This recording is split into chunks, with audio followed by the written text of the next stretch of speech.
नमस्कार विद्यार्थियों, मैं doctor Murarilal Dayma, associate professor political science, government college Phagi. आज हम भारत में संघीय व्यवस्था की प्रकृति के ऊपर चर्चा करेंगे। संविधान के द्वारा भारत के लिए एक संघात्मक व्यवस्था की स्थापना की गई है, लेकिन संविधान में कहीं पर भी संघ राज्य यानी फेडरेशन शब्द का प्रयोग नहीं किया गया है, बल्कि इसके स्थान पर राज्यों के संघ यानी यूनियन ऑफ स्टेट शब्द का प्रयोग किया गया है। संविधान के प्रथम अनुच्छेद में कहा गया है, भारत राज्यों का एक संघ होगा। प्रारूप समिति के अध्यक्ष डॉक्टर अंबेडकर ने राज्यों के संघ शब्दावली के महत्व को स्पष्ट करते हुए संविधान सभा में कहा था, प्रारूप समिति के द्वारा इस शब्दावली का प्रयोग यह स्पष्ट करने के लिए किया गया है कि यदि भारत एक संघ राज्य है, लेकिन यह संघ राज्य किसी प्रकार के पारस्परिक समझौते का परिणाम नहीं है और संघ राज्य समझौते का परिणाम न होने के कारण किसी भी राज्य को संघ से अलग होने का अधिकार नहीं है, यानी कि ये भारत की कि कोई भी राज्य भारत से अलग नहीं हो सकता है। भारतीय संघ में अब वर्तमान समय में 28 राज्य व 9 केंद्र शासित राज्य हैं। भारत में संघात्मक व्यवस्था को अपनाने के लिए की क्यों आवश्यकता हुई, इसके भी कुछ कारण हैं कि संविधान के द्वारा क्षेत्र के आधार पर शक्तियों के केंद्रीकरण या विभाजन की जो स्थिति अपनाई जाती है, उसी के आधार पर दो प्रकार की शासन व्यवस्थाएं होती हैं। एक एकात्मक शासन व्यवस्था, दूसरी होती है संघात्मक शासन व्यवस्था। यदि भारत को छोटी सी जनसंख्या या छोटे से भूभाग या विविधता वाला देश नहीं होता तो हम एकात्मक शासन व्यवस्था अपना सकते थे, लेकिन भारत धर्म, जाति, भाषा, संस्कृति, आचार विचार की दृष्टि से बहुत अधिक विविधता वाला देश है। इन विविधताओं के बीच ही इस देश के जीवन, संस्कृति और आचरण का जो एकता का जो मूल मंत्र है, इस संदेश के लिए संघात्मक व्यवस्था ही उपयुक्त थी। संविधान निर्माताओं ने भारतीय जीवन के इस मूल तत्व को दृष्टि में रखते हुए भारत के लिए संघात्मक शासन को अपनाया। अब ये देखें कि संघात्मक व्यवस्था जहाँ होती है उसके लक्षण क्या होते हैं। संघवाद राज्य की समस्त शक्तियों का विभाजन दो परस्पर सरकारों के मध्य कर दिया जाता है। ये दो सरकारें होती हैं, केंद्र सरकार और राज्य सरकार। परिभाषा की दृष्टि से देखें तो फाइनर ने कहा है कि यह एक शासन है जिसमें सत्ता और शक्ति का एक भाग स्थानीय क्षेत्रों में निहित होता है, दूसरा भाग केंद्र में। डाइसी ने इसी संबंध में लिखा है कि संघीय राज्य एक ऐसी राजनीतिक रचना है जिसमें राष्ट्रीय एकता और शक्ति तथा प्रदेशों के अधिकारों की रक्षा करते हुए दोनों में सामंजस्य स्थापित किया जाता है। संघात्मक व्यवस्था के कुछ प्रमुख लक्षण हम यहाँ चर्चा करेंगे। जैसे लिखित और कठोर संविधान होता है, जहाँ संघीय व्यवस्था होती है। संविधान की सर्वोच्चता होती है। संविधान द्वारा केंद्र सरकार और इकाइयों की सरकारों के बीच शक्ति का विभाजन होता है। स्वतंत्र और सर्वोच्च न्यायालय होता है और उच्च सदन का राज्य सदन होना होता है। ये संघीय व्यवस्था के लक्षण हैं। तो अब ये देखें हम कि भारतीय संविधान में संघात्मक व्यवस्था के लक्षण हैं या नहीं हैं। तो संविधान का जो स्वरूप है भारत का, वो सारे लक्षण इसमें मौजूद हैं, इसलिए इसका स्वरूप संघात्मक है। जैसे पहले है शक्तियों का विभाजन, कि विश्व के अन्य संघात्मक विधानों की तरह भारतीय संविधान द्वारा भी संघ राज्यों की भी शक्तियां विभाजित की गई हैं। यहाँ 3 सूचियाँ बनाई गई हैं।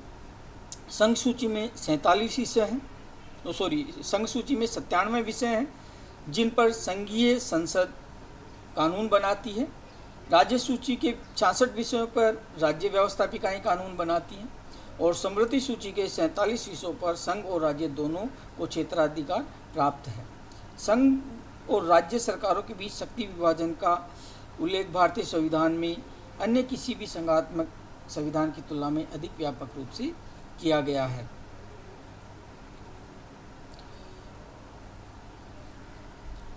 दूसरी विशेषता है संविधान की सर्वोच्चता, कि भारतीय संविधान इस देश का सर्वोच्च कानून है। इसके प्रावधान सभी सरकारों पर बाध्यकारी हैं और केंद्रीय या राज्य सरकारों के द्वारा इनका उल्लंघन नहीं किया जा सकता। भारत के राष्ट्रपति, राज्यपाल व अन्य प्रमुख प्राधिकारियों द्वारा संविधान के अनुसार कार्य करने की शपथ ली जाती है। इस तरह से इस देश में कोई भी शक्ति संविधान के ऊपर नहीं है।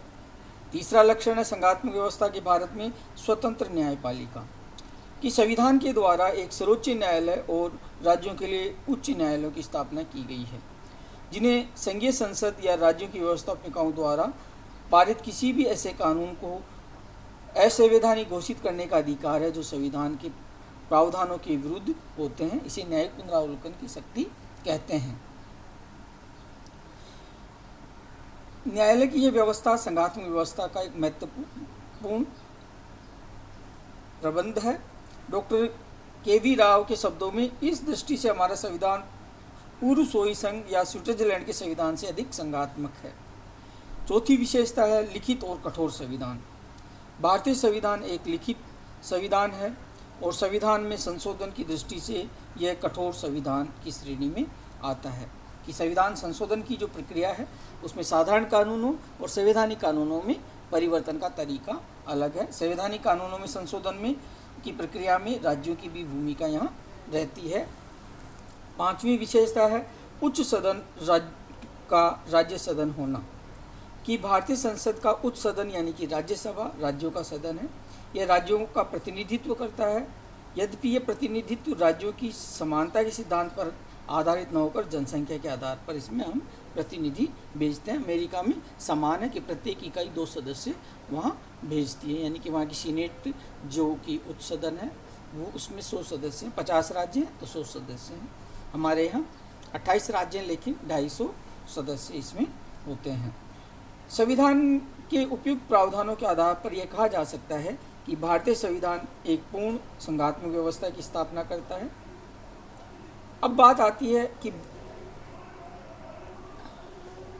कि भारतीय संविधान के एकात्मकता के लक्षण, कि संविधान द्वारा शक्तिशाली केंद्र की यहाँ स्थापना की गई है, कि संविधान सभा के अनेक सदस्यों का ये मत था कि संविधान में संघात्मक सिद्धांत को जो अपनाया गया है वो पूर्ण रूप से सही नहीं है। पी.टी. चाको ने इस संबंध में लिखा है कि संविधान सभा ने जिस संविधान का निर्माण किया है यह शरीर से संघात्मक है किंतु आत्मा से एकात्मक है। सभी शक्तियां संसद को प्रदान कर दी गई हैं और व्यवहारतः राज्य विधानमंडलों को कोई शक्तियां प्रदान नहीं की गई हैं। इस दृष्टि से भारतीय संविधान और राजनीतिक व्यवस्था का विश्लेषण जब हम करते हैं तो 2 प्रकार के एकात्मक तत्व हमें देखने को मिलते हैं। पहला देखने को मिलता है भारतीय संविधान के अंतरंग में उपस्थित एकात्मक तत्व और दूसरा देखने को मिलता है भारतीय संविधान के बहिरंग में उपस्थित एकात्मकता के तत्व। पहले हम लेंगे भारतीय संविधान के अंतर्गत जो अंतरंग में उपस्थित एकात्मकता के जो तत्व हैं, कि भारतीय संविधान निर्माता भारतीय इतिहास के इस तथ्य से परिचित थे कि भारत में जब जब केंद्र की सत्ता कमज़ोर हुई है तब तब विदेशी आक्रांता यहाँ आक्रमण किया है और भारत की एकता को भंग किया है। उसे पराधीन होना पड़ा भारत को। संविधान निर्माता भारत के इतिहास की पुनरावृत्ति नहीं चाहते थे, इसलिए संविधान निर्माताओं ने केंद्रीय सत्ता को अधिक शक्तिशाली बनाने का कार्य न्यायिक व्यवस्था द्वारा सर्वोच्च न्यायालय पर छोड़ने की अपेक्षा स्वयं ही कर लेना उचित समझा। भारतीय संविधान में एकात्मकता के जो तत्व हैं उनकी अब यहाँ हम चर्चा करेंगे। पहला है एकहरी नागरिकता, कि अधिकांश जहाँ संघात्मक संविधान होते हैं वहाँ दोहरी नागरिकता होती है। चाहे अमेरिका में देख लें, अमेरिका में ऐसा है, किंतु भारत में एक ही नागरिकता है। राज्यों को अपनी कोई नागरिकता नहीं है। प्रत्येक भारतीय को संपूर्ण भारतीय क्षेत्र में समान अधिकार है। यह संघात्मक सिद्धांत के प्रतिकूल है, किंतु भारत की एकता को बनाए रखने की दृष्टि से यह आवश्यकता कि हम इंडियंस हैं। इंडिया यही हमारी नागरिकता है, इंडियंस हम हैं, भारतीय हम राजस्थानी, महाराष्ट्र या पंजाब के या यूपी, बिहार, ये नहीं, हमारी की राष्ट्रीयता क्या रखी गई है? भारतीयता। दूसरा है शक्तियों का बंटवारा केंद्र के पक्ष में, कि केंद्र को राज्यों की अपेक्षा अधिक शक्तियां दी गई हैं और विशेष रूप से महत्वपूर्ण विषय संघ सूची में ही रखे गए हैं। संघ सूची में 97 विषय रखे गए हैं और इन पर केवल संसदीय जो संसद है वही कानून बना सकती है। समवर्ती सूची में 47 विषय रखे गए हैं, इन पर केंद्रीय संसद और राज्य विधानमंडल दोनों कानून बना सकते हैं, लेकिन कानूनों में कोई विरोध उत्पन्न होता है तो केंद्र का कानून ही मान्य होता है, राज्यों द्वारा निर्मित कानून निरस्त समझा जाता है।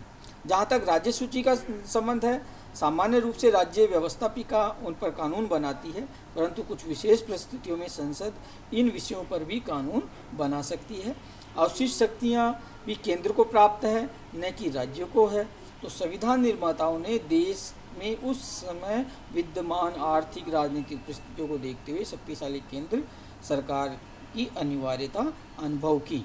इस संबंध में के.एस. मुंशी ने स्पष्ट किया था, तथ्य यह है कि भारत के महान दिन वे थे जब देश में शक्तिशाली केंद्र शक्ति थी, और सबसे बुरे दिन वे थे जब कि केंद्र को प्रांतों की शक्ति द्वारा कमज़ोर किया जा रहा था और उसकी अवज्ञा की जा रही थी।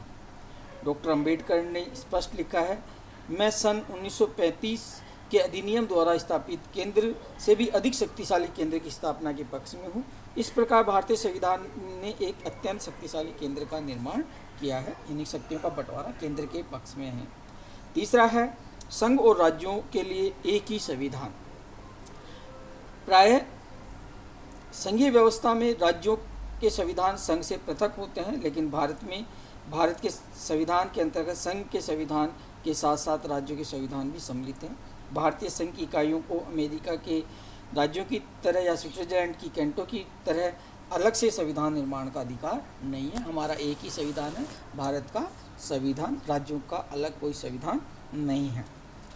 चौथा है केंद्रीय सरकार राज्यों की सीमाओं में परिवर्तन में समर्थ, कि अमेरिका या ऑस्ट्रेलिया के संघ में इकाई जो राज्यों की सीमाओं में उनकी सहमति के बिना परिवर्तन नहीं किया जा सकता, किंतु हमारे संविधान के अनुच्छेद 3 के अनुसार संसद को यह अधिकार है कि वह किसी राज्य से उसका कोई प्रदेश पृथक करके या 2 या अधिक राज्यों को मिलाकर कोई नया राज्य बना सकती है, या किसी राज्य के क्षेत्रफल में कमी या वृद्धि कर सकती है, राज्य की सीमाओं तथा उनके नाम बदल सकती है।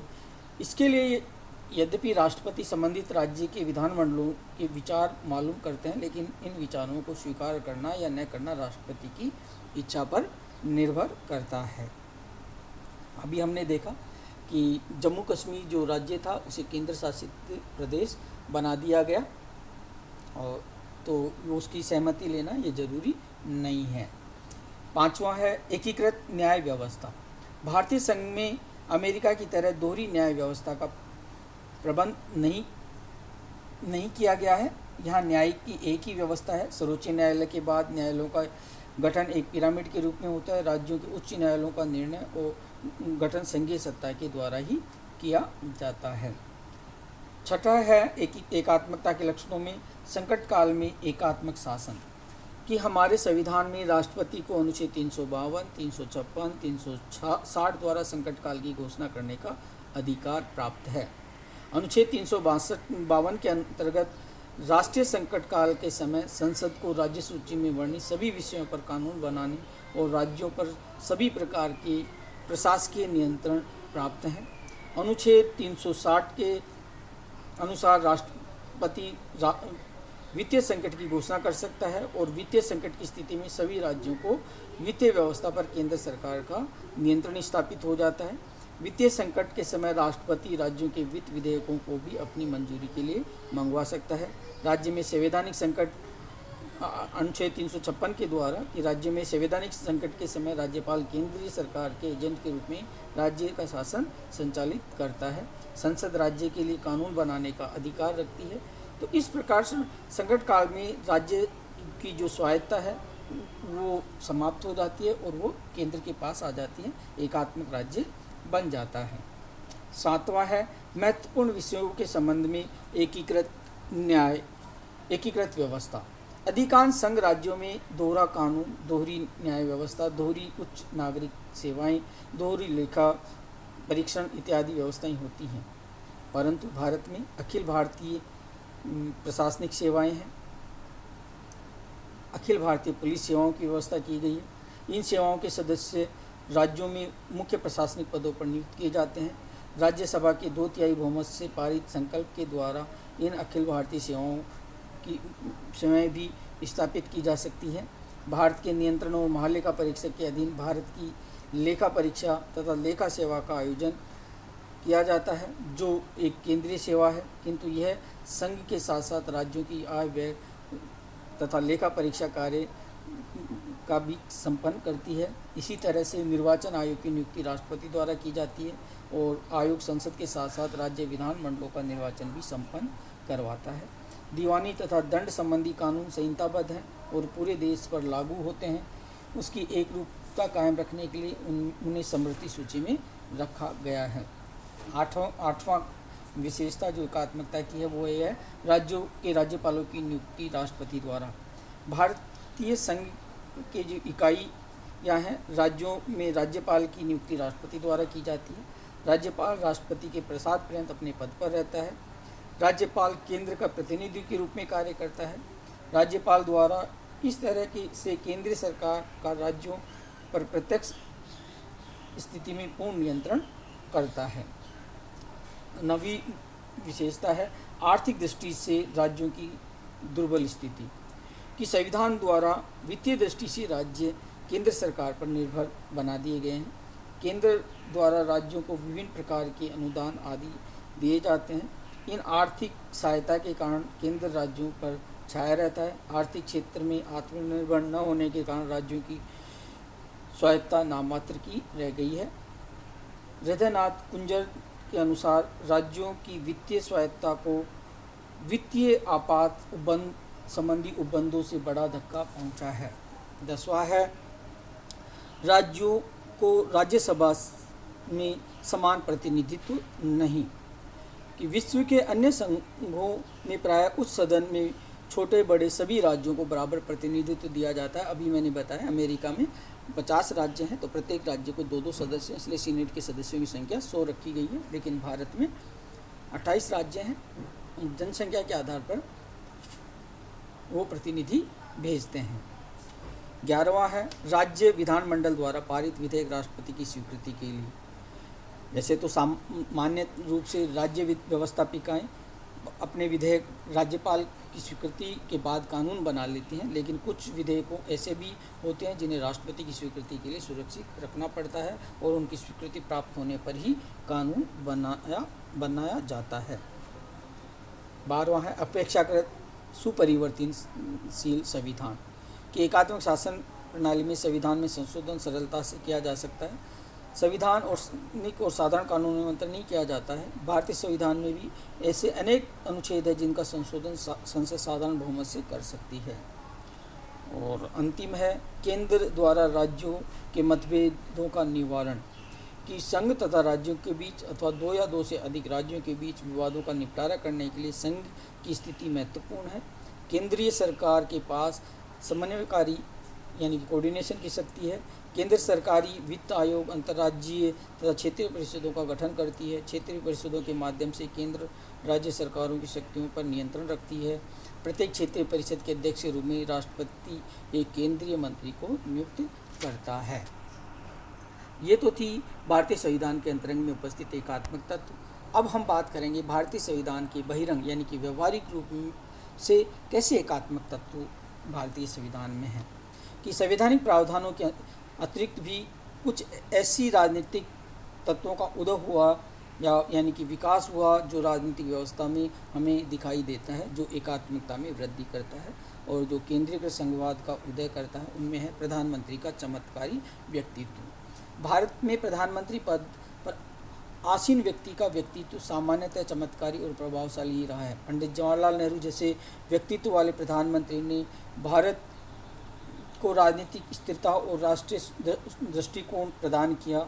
उनके प्रभाव के आगे राज्यों के नेताओं का व्यक्तित्व फीका लगता था और कोई भी मुख्यमंत्री उनका विरोध करने की सोच भी नहीं सकता था। नेहरू के बाद प्रधानमंत्री पद पर मुख्य रूप से श्रीमती इंदिरा गांधी ने ऐसा ही कार्य किया। उनका व्यक्तित्व भी कम आकर्षक नहीं था।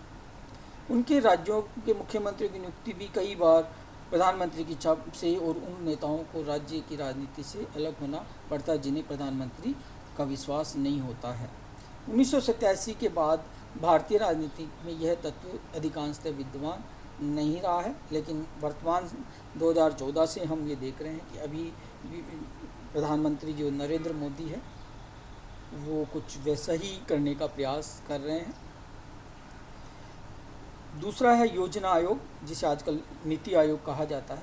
1950 में योजना आयोग का गठन किया गया।